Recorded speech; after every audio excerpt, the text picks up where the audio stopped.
Look at inventory. We have a 1.5 month, folks, 2,000 people move to the Vegas Valley every single month. That's our current inventory of available homes for sale. We have a problem. Yeah. And in news out today, this morning, published by Newsweek, is that new home builds have significantly declined. And a lot of that's because of cold weather in the Northeast and stuff. It hasn't impacted us in the Southwest quite as much, Right. But we have a very low inventory of new build. And we have a very low inventory of resale, and it is creating all sorts of issues. And so we might then expect to see price increases and very few decreases because it's a seller's market. But Devin, look, the results are exactly the opposite. Price decrease, 31% of all active listings have had a decrease in their pricing, and only 7% have had an increase in pricing. What do you think? Take a stab at that. Why would we have this discrepancy? Personally, I think it's because in the last few months, it's notorious that September, October, November, December are typically our slower months in Las Vegas, but that's also coupled with, during that period of time, we saw 8% interest rates. Mm-hmm. So coupled with that, you take a lot of the buyers out of the market, and therefore someone needs to move. They have to move, or they want to move, or there's a divorce, or the kid moves off to college or something like that. So you have these people who don't have a proper buyer pool, but they have to move their property. So now they're trying to move, and with the lower amount of inventory on the market, that impacts a lot. We have a lot more of an overall average because there's less inventory to create the data scale. Yeah, I think you're onto it. And I think he's exactly right about that. And I think there's also one other factor that we want to mention, okay? And that is, these are macro numbers. If you micro into them, if you really dive into them and get detailed, here's what you'll find in our inventory. Out of that 2,131 homes, very few of those are $400,000 single family homes.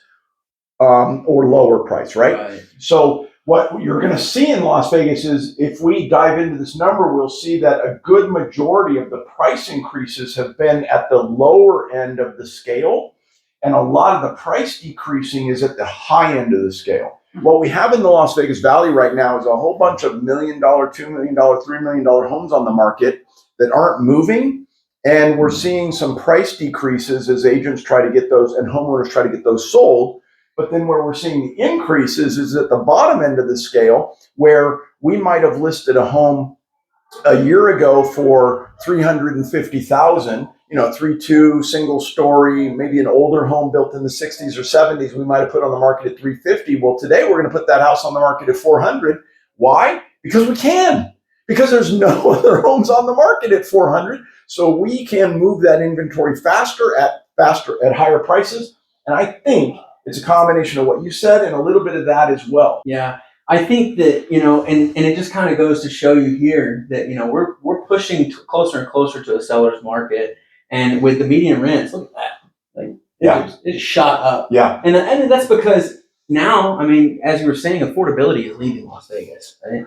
And we're finding ourselves in a situation where more and more renters need to be put in place because they can't quite get qualified for a home yet with an 8% interest rate. Who can, Right. So there is a pricing problem, and it's not necessarily that our properties are overvalued. I think that they're right where they need to be. However, there's just more and more people moving here, and the gross domestic product of Las Vegas is rising and rising and rising. We're a booming city. We have been for the last decade and more. And with as much attractions that are moving here, I think that that rent is going to continue to go up. It's going to get harder and harder to be affordable here in Las Vegas. But however, I think there's still some great opportunities out there, especially if you're looking for a starter home or a condo and things like that. There's always opportunity in these cities. You just have to take action, and before they're gone. We're in a situation where the city's continuously growing. And in another video, you spoke about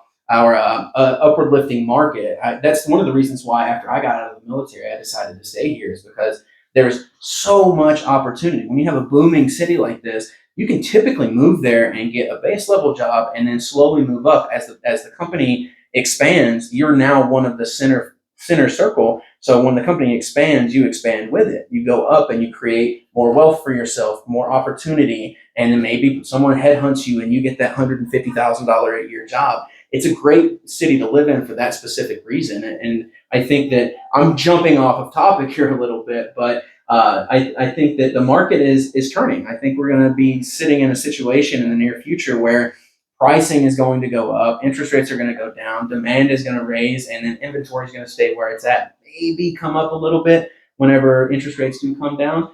But I mean, you tell me. No, I think he's spot on. I think what Devin's saying is exactly right. But let me say this to you, okay? If you are considering the purchase of a home, get your gunpowder ready, get everything ready to go, get pre-approved, figure out exactly how much house you can afford, and get out there and start shopping. But you're making a great point about rent, and we see this pop to 2,200, and then we see a virtual flat line. Right. Okay, so that's interesting, and I believe that what we're seeing here in rent is a classic, again, supply-demand issue. We have a lot of people moving to the Vegas Valley.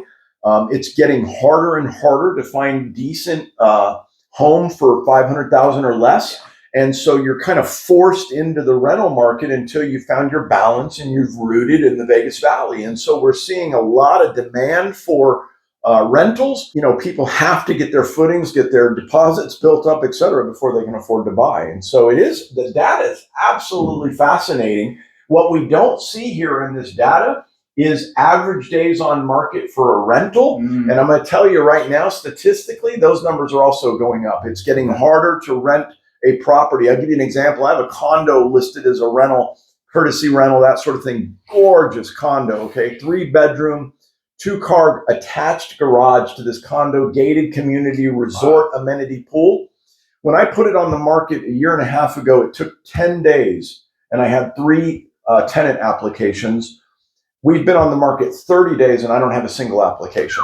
Okay, so things are changing a little bit on that front. And you know, as I said before, but Vegas is a booming city. And if you want to come here, Ecstasy Money Masters, we're 2 individuals here that do real estate in Las Vegas, but our idea of this video is to help you bridge that wealth gap between Gen X, Gen Y, Gen Z. And if you continue to follow us, I think that you'll get a lot of information. If you have any questions on a particular finance subject, just drop it in the comments and we'll address it. We'll do a video about it. Now, we can't give you financial advice, but we can definitely tell you the way that we would take that problem and we'll munch on it right here in front of you for everybody else to see. So thank you for watching.